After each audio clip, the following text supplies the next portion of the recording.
주일 말씀을 청소년부 맛으로 들려드립니다. 청소년부 맛 주일 말씀. 오늘은 의인은 없나니 하나도 없다라는 제목으로 로마서 3장 9절부터 20절까지 말씀을 함께 나누려고 하는데요. 자, 오늘의 키포인트가 되는 말씀 20절의 말씀을 함께 읽어볼까요? 자, 시작. 그러므로 율법의 행위로는 하나님 앞에서 의롭다고 인정받을 사람이 아무도 없습니다.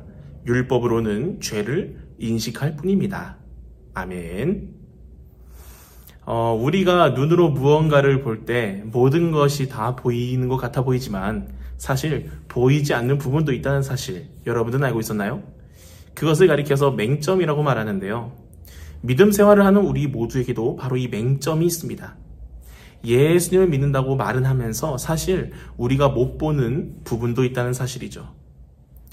사도 바울은 구원받았다고 생각하는 유대인들과 구원의 대상이 아니라고 여기는 이방인들 모두 이 맹점이 있다고 말하는데요. 그래서 내가 누구보다 더 낫다고 말해서는 안 된다고 말하는 거예요. 구원받은 사람이나 구원받지 못하는 사람 모두 다 죄 아래 있는 건 마찬가지란 이야기입니다. 오늘 사도 바울은 죄 아래 있으면 5가지가 없다고 말씀에서 말하는데요. 먼저 의인이 없다고 말해요. 당연히 죄 아래 있으면 의인은 없을 수밖에 없습니다. 너무나 당연한 이야기인데요. 그런데 모든 사람은 내가 의인이고 상대방은 나보다는 죄인이라는 생각으로 비교하려는 마음이 있습니다. 하지만 말씀에서는 단호하게 분명히 말하고 있어요. 의인은 없다. 단 한 사람도 없다. 아주 다른 이야기가 못 나오게 단호하게 말씀하고 계신 것이죠. 그리고 죄 아래 있으면 깨닫는 자도 없다고 말하는데요. 무엇을 깨닫는 사람이 없는 걸까요? 바로 하나님의 말씀을, 하나님의 뜻을 깨닫는 사람이 없다는 거예요. 또 자신의 죄를 깨닫는 사람도 없다는 거죠. 세 번째로 하나님을 찾는 자도 없다고 말하는데요. 하나님을 찾는 것은 다른 말로 말하면 열심히 하나님을 구하는 것을 의미합니다. 그런데 이런 사람도 없다는 거예요.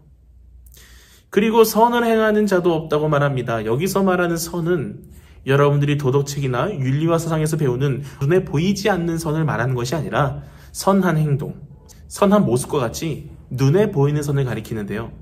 이 선을 행하는 사람도 없다고 말하고 있어요. 그럼 왜 죄 아래에 있는 사람은 눈에 보이는 선을 행하지 않을까요? 간단해요. 하나님을 떠났기 때문입니다. 하나님을 떠나면 여러분 사람은 죄를 지을 수밖에 없어요. 사람은 그런 존재입니다. 그리고 마지막으로 하나님을 두려워하지 않는다고 말하죠. 잠언 말씀에서는 하나님을 경외하는 것이 지식의 근본이라고 말하는데요. 여기서 말하는 경외는 참 재미있는 단어입니다. 모순된 단어들이 합쳐져 있기 때문이죠. 공경하면서도 두려워한다. 이 뜻이 경외의 뜻인데요. 쉽게 말하면 하나님을 사랑하면서 하나님을 무서워하는 것이 이 경외입니다. 그런데 죄 아래 있으면 이런 경외가 사라지게 되고 하나님을 무서워하지도 두려워하지도 않게 되죠. 사람이 죄 아래 있으면 이런 결과를 초래하게 되는 겁니다. 그래서 결론적으로 이 땅을 살아가는 모든 사람은 하나님의 심판, 하나님의 진노 아래에 있다고 말하는 거예요. 그런데 이렇게 끝나면 여러분 너무 절망적이겠죠. 모든 사람은 하나님의 심판과 하나님의 진노 아래에 있지만 그것을 해결할 수 있는 한 가지의 방법이 있는데요. 바로 복음 안에 나타난 하나님의 의라는 거예요. 하나님의 의, 다시 말해 복음이 죄 아래에 있는 우리를 의인으로 만들어준다는 사실입니다. 오늘 이 영상을 함께 보고 있는 여러분, 우리 모두 죄 아래에 있는 사람이라는 것을 다시 한 번 더 깨달으면서 예수님의 십자가와 부활을 믿고 하나님의 말씀을 따라 살아가는 우리 모두가 될 수 있기를 주님 이름으로 간절히 소망합니다.